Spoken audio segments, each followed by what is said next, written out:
మనం పోయినప్పుడు ఈ ప్రపంచం ఏమైనా స్తంభించిపోతుందా, నిలిచిపోతుందా? లేదు కదా. ఎవ్వడికి ఏం పెద్ద ఫరక్ ఏం పడదు. అందరూ వాళ్ళ వాళ్ళ పనులు చూసుకుంటా మళ్ళా రొటీన్ కంటిన్యూ అన్నట్టుగానే ఉంటది. మనమే ఒక భ్రాంతిలో బతుకుతాన్నాం సామి. దీన్ని రియలైజ్ అవ్వండి, దీన్ని తెలుసుకోండి.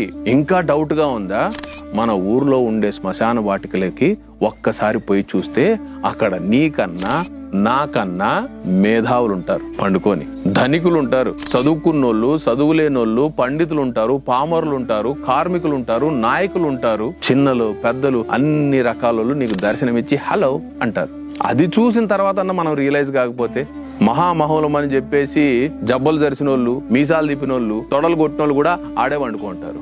రియలైజ్ అవ్వాలి కదా. ఎందుకు మనిషికి అహము, ఎందుకు ఈర్ష్యాద్వేషాలు, ఎందుకు కోపతాపాలు? జీవితమే క్షణభంగురం అని చెప్పేసి పెద్దలు అన్నారు కదా. పోయే రోజు వచ్చిందా సడన్ గా ఎత్తుకొని వెళ్ళిపోతుంది.